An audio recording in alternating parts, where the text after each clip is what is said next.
स्वाति, ये बताओ, आपने जो मर्डर की ये पूरा हुआ है, आपकी जानकारी में था? सर मेरी कोई जानकारी नहीं थी, मुझे बताई थी, मैंने इससे मना करी थी। मना करने के बाद में ये कह रहा तुझे मार दूंगा, तेरे घर वालों को ऐसा कर दूंगा, ये सब बोल के मैं कही जैसा तू कर रहा है वो करता रहा, मेरे पल्ले मत पड़ी। तो ये सब होया था मैटर। तो मतलब इसने आपको बताई थी ये पूरी? पर बताई थी, मैंने इससे बहुत मना करी थी, मैंने कोई फायदा ना, मत कर मत कर। कह रहे तेरे भाइयों को मार दूँ, मन की ऐसा कुछ मत मारे। आप शादी करना चाहती थी उससे? मनोज से? नहीं।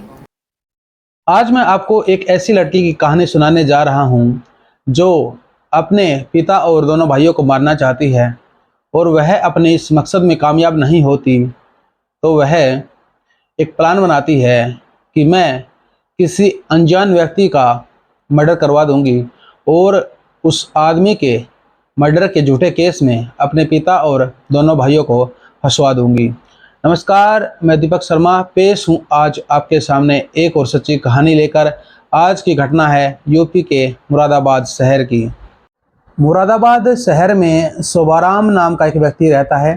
शोभाराम के किराने की दुकान है। शोभाराम के दो बेटे होते हैं, कपिल और गौरव।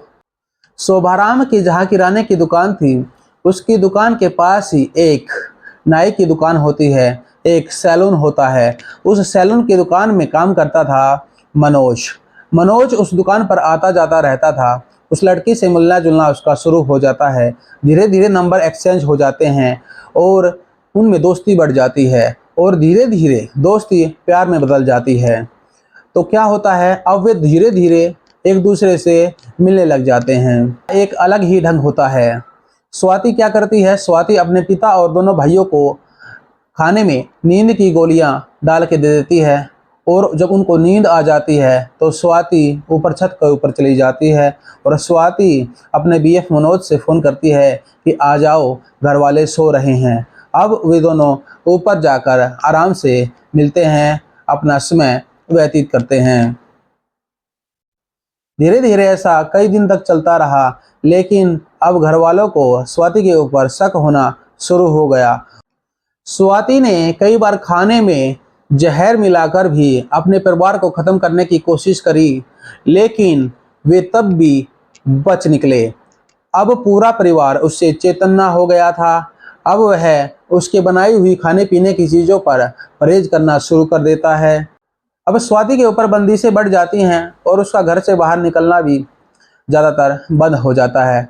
अब वह अपने बीएफ मनोज को कहती है कि ऐसे तो काम नहीं चलेगा, अगर हमको एक होना है तो परिवार को रास्ते से हटाना ही पड़ेगा, तुम मेरे परिवार को ख़त्म कर दो। तो मनोज बोलता है, ऐसे एक आदमी थोड़ी ही है मैं ख़त्म कर दूं, घर में इतने इतने आदमी हैं, ऐसे किसी को शक हो जाएगा और हम मुश्किल में पड़ जाएंगे, हमको जेल भी हो सकती है।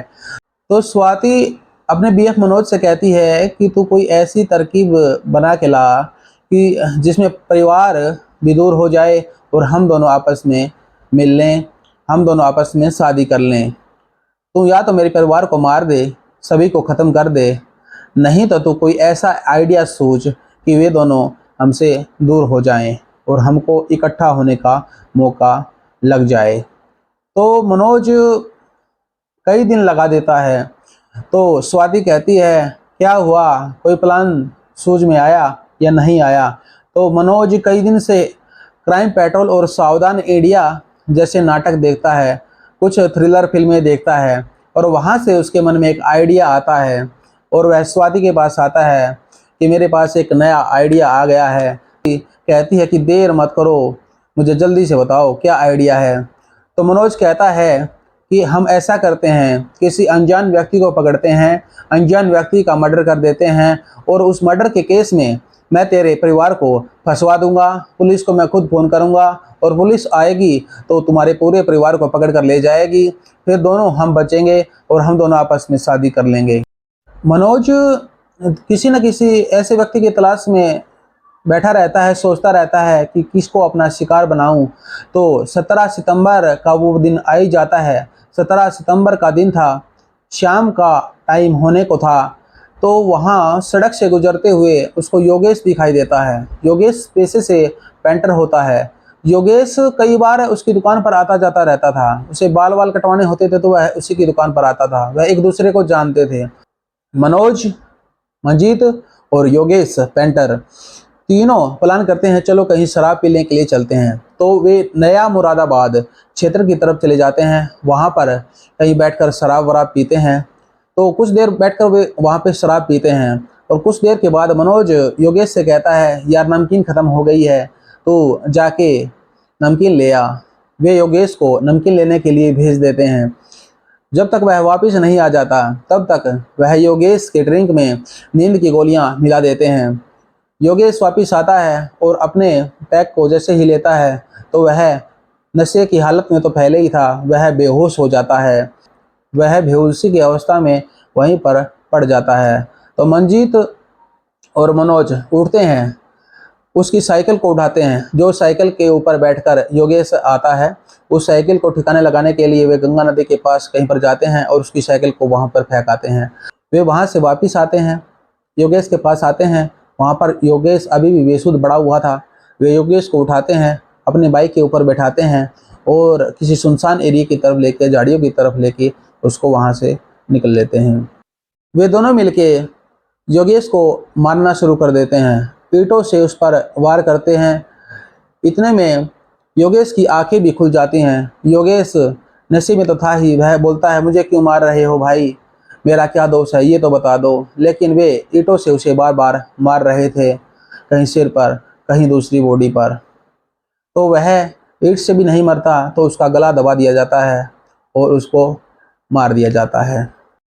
मनोज अपने प्लान के अनुसार चलता है।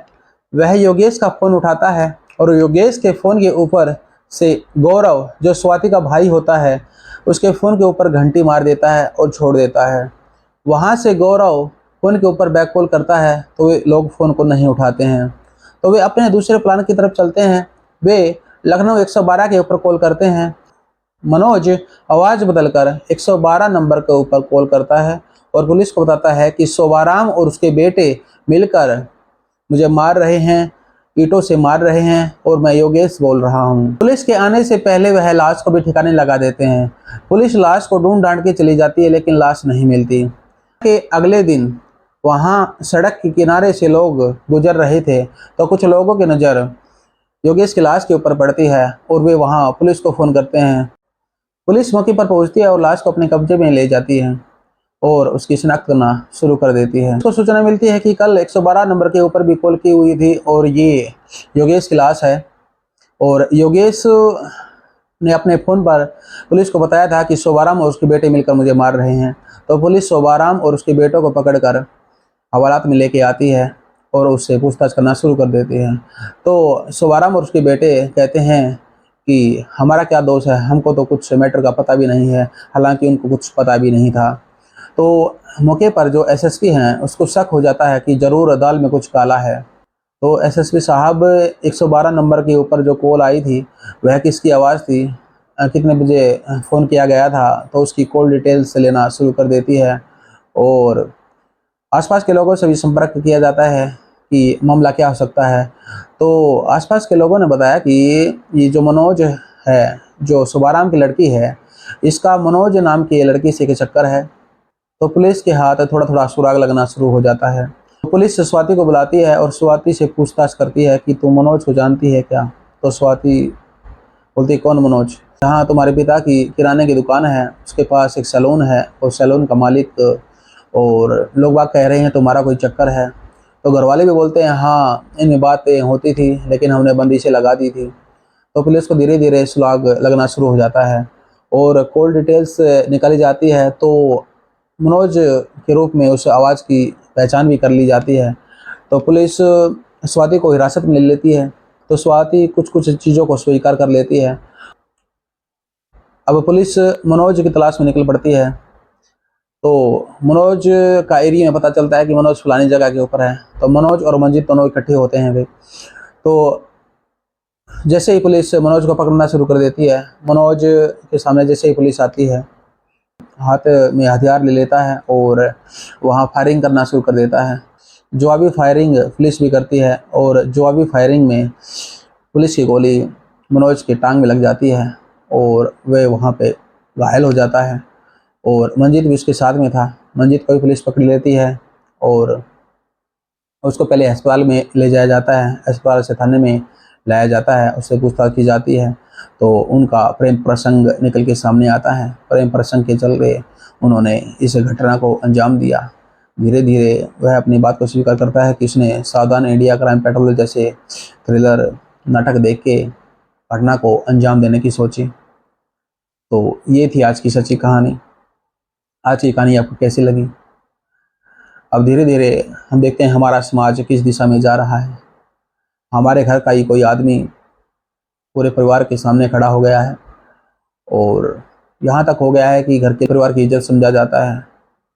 आजकल वो लड़कियाँ भी पूरे परिवार को ख़त्म करने की सोच अपने दिल में लेके बैठी हैं। नमस्कार, जय हिंद। दोबारा फिर मुलाकात होगी ऐसी किसी सच्ची कहानी के साथ।